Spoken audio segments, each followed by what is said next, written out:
Hello and welcome back to Mornings Don't Have to Suck, your go-to AM motivation and mindset podcast to start your day without the dread. In the short time we have together, you might just learn something about yourself and how to approach your day from a new and clever perspective. I am your host, Kaylin, founder of Live Your Clever Life Coaching, and we are going to jump right into it today. So the topic that I wanted to focus on today, I'm going to pose it as a question, and then of course we'll talk through it. But how would you spend your days if money was not a factor? The reason I'm asking this is 98-ish% of us, if not more, have to base many of our decisions, if not all of them, on if we have enough money. Can I afford that? Can I swing that? Sorry, I have to wait till I get paid, or I'd have to save up for that. Insert, explanation here. I found, especially in coaching, that when we approach life in that manner, we do not see opportunities as opportunities. We see them as, that'll never be me. I can't afford that. We see them as these big obstacles or these big speed bumps in the way rather than, maybe that is something for me. So that's kind of why I pose it in that manner. Another way to approach it is if you had no bills and you had no limits on your income, and every day you woke up with enough in your bank account to do whatever you wished, how would you spend your time? Sit down for a minute, pause this, or let me keep jabbing behind you. Grab a piece of paper, grab your phone with your note section, write down what your day would look like. This exercise will change your life, and here's why. When you are not limited by money, your decisions change. Your intentions change. Your motivations change. So start to think about what that could do for you.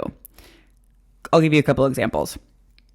I currently work multiple jobs. I'm a spin instructor. I do work full time, and then I'm also a life coach. Oftentimes, I have to consider finances, things like that when making decisions. Until I adjusted my finances, made a plan for my finances to where I don't really have to think about it anymore. I know that the things are where they are. So when opportunities present themselves, I more look at it, is that going to work with my schedule? Or, is that in my wheelhouse now based on my current intentions for my business, my intentions with my work, my schedule at work, right? Rather than, no, I just don't think I can afford that. It doesn't mean I can afford everything. It just means that I look at it as opportunities instead of another thing I can't do. The next thing we're going to talk about is that pretty much that same thing, but what it's called in the personal development world is your ideal day. I did not make this up. This is something I read in a book a long time ago. I've heard it on several different podcasts, but what does your ideal day look like? It was on TikTok for a while where there was one girl who was waking up and every day or a certain day of the week or a certain day of the month, she would live her ideal day. So basically she would pick a time that she would get up, and from the moment she got up, she would act as the best version of herself, or as that person would act, right? And live her ideal day. Now, that's going to look different for all of us. For me, it would probably look like getting up between 5:30 and 7:30, going to work out. People are probably like, why are you getting up so early? My body just does. My back doesn't like to sleep for very long, even though I do. But I would get up. I would get a workout class in right away. I would probably take my dog for a walk. I would get a coffee on the way, a lovely coffee from one of the many coffee shops near me. I would then probably work on my business after I showered and got ready. 2 hours here.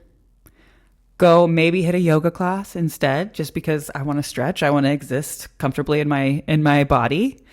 I want to maybe then relax, have a nice lunch out by myself because I can.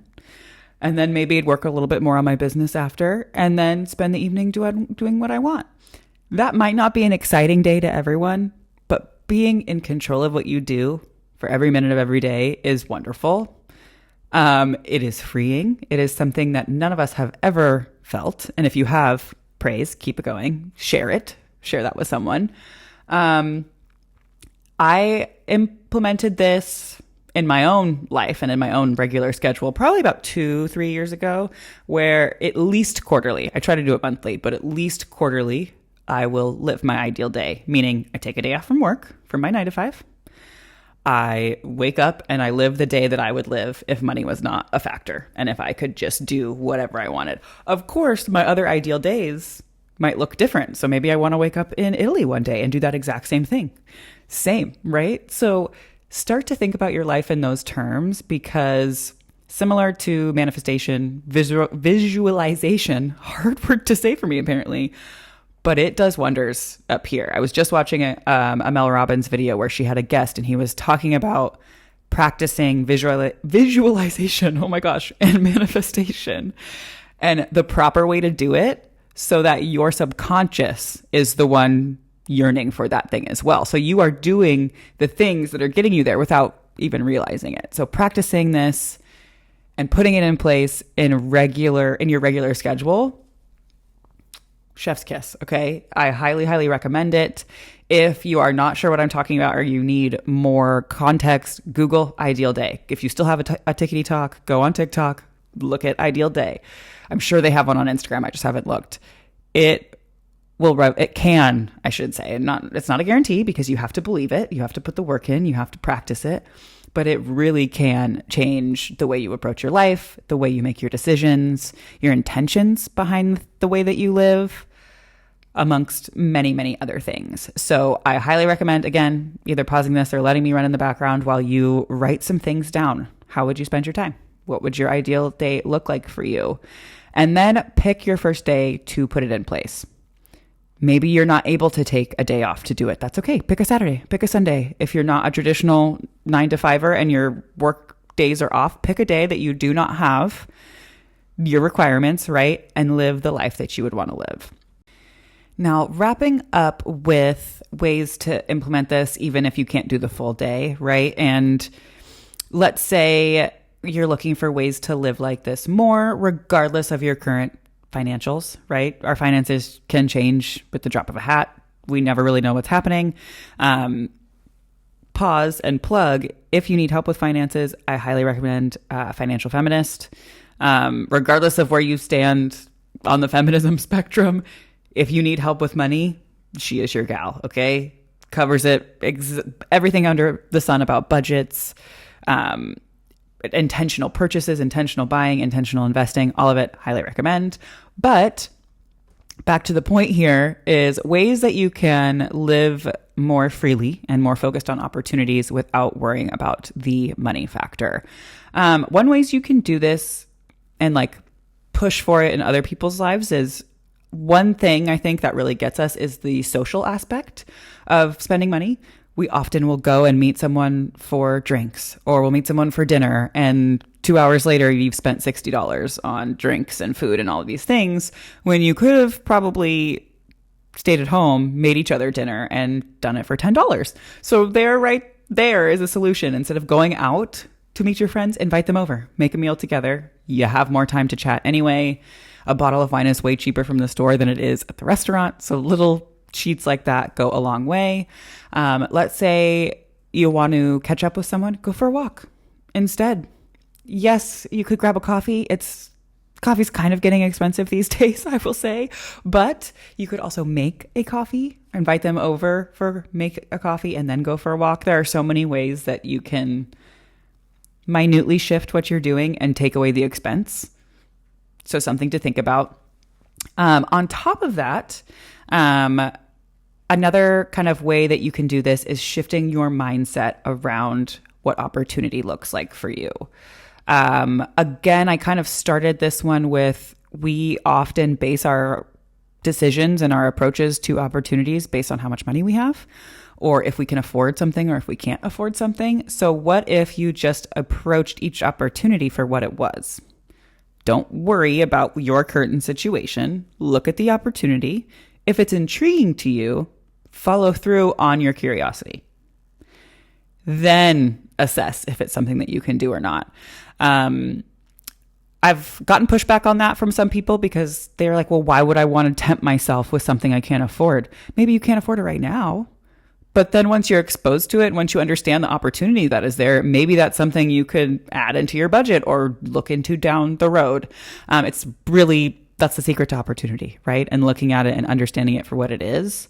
And just a lot of us weren't taught that. And so if this is something you've never heard or if this is foreign to you, please do not beat yourself up. If you listen to the last episode, I do not shame. I do not love shaming myself. I do not love shaming other people. And I hate it when other people shame themselves. So please don't use that as a tool to get yourself to do things. But more, give yourself grace. Be willing to shift and adjust as you need to. And approaching life in a different way that doesn't have to do with money is really refreshing. Rounding this out, though, I would say if your finances are a concern for you, 2025 is the year to get your finances in order. It was 2023 and 2024 for me, and now I'm on the upward trajectory. So I wish the same for you, but this is a great way to kind of start getting those wheels turning on what your future ideal life could look like if money was not a factor. Because once you start thinking about it, it becomes a possibility. And then you kind of change how you approach things. And so with that, that's all I got today. Short and sweet, but something to think about as you go about your day. Please share this with someone who you know might be struggling. Maybe they're struggling with finances, or you know that they're doing great in their finances, but they still stress out about money. Might be helpful, might be worth it. There's a lot of feelings and emotions that go in with money and all of this, so keep that in mind, but perspective is everything. So have a wonderful day. Please make sure you hit like and subscribe, and I will see you back here shortly. Have a good one.